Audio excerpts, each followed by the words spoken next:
But you look at his starting offensive line. What did they do on Tuesday? They played Patrick McCarty at right tackle, and they kept Chuma Edoga at the right guard. There's a lot of people out there who believe Edoga's not coming out. Yeah, he's winning that job, right? He's been the best. Even Pro Football Focus gave him a great grade. Take what you want with that, especially during a preseason contest. But if you talk to those who follow the team, who are involved in the local media and are out there day in and day out, I think it would be tough to say that there has been another offensive lineman who's been more consistent right now than Chuma Edoga. So I think he gets the right guard position. For starters, who's exactly that tomorrow? What is the front five? You paid all that money for McCarty? Is he going to be the sixth man? Is he going to be on the sideline watching Anton Harrison at right tackle? I don't know. There's another school of thought that even though he got paid, he didn't get paid by this administration. Is Walker Little's job in doubt? Others who are a little bit more of, in the category of being being a smarty, if you will say, well, it's only a matter of time until Walker Little gets injured anyway. So what are they going to do at left tackle when he goes down? We did notice that Anton Harrison got some reps during their first scrimmage. It was very brief.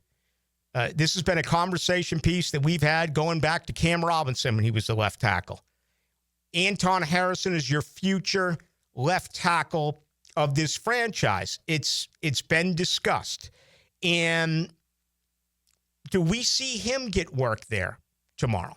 Do we see him get work there against New Orleans Sunday at 1 o'clock? I don't know. But, let's consider what this is all about. What Jacksonville can't have happen is if Little goes down or Little struggles and they put Anton Harrison over on the left side, you can't just throw him in there. I know he's got experience. 22 of his 23 starts at Oklahoma were left tackle, right? That's where he started. The former regime around here never drafted players and played them at the same position. They were always the, smartest man in the room. And they were going to put him somewhere else. And that's exactly what they did with Harrison. I would have played Harrison. I yelled about it.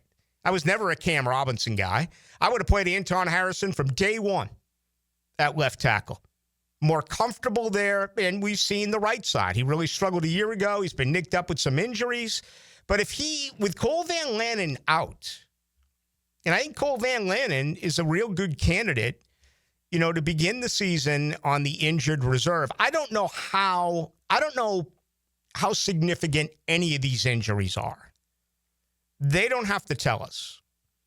And, maybe they'll speak on it a little bit when the 53-man roster is set. Maybe they'll wait to the official injury report that'll come out on Wednesday of the home opener against Carolina in week 1. I mean, that makes sense. But right now, my guess is Cole Van Lanen, who was your swing tackle a year ago, starts the year in the IR. So who becomes your swing tackle? Is that Walker Little? Is that Anton Harrison? Is that Patrick McCarty? What are they going to do? Wyatt Milam has worked all over the offensive line, including left and right tackle. I think he's a little raw. I wouldn't want to lean on Milam this early. Once you get deep into the season, that's different. Certainly by 2026, that's totally different. I think Wyatt Milam is a huge part of this franchise turnover on that offensive line. But I don't see it against Carolina in 20-some-odd days. So that's going to be intriguing to see what this football team does as far as the starting offensive line. And then that's the one thing. That's how they line up. How do they perform? What is going on? Secondly, tailbacks. Etienne continues to be the guy. He got the majority of the first team reps on Tuesday. Etienne had a good practice. A lot of people don't want to say it, but he did. He has been most involved with that first team offense. Even though the depth chart does say or, when it comes to Tank Bigsby, who's had a good camp as well, Etienne remains the number one guy. We saw a very good practice yesterday as well by Bayshai Tootin. Wouldn't it be nice to see him getting it bat or two with the ones? Is that going to happen? We hear that Allen Jr., could be their third down back, sensational hands.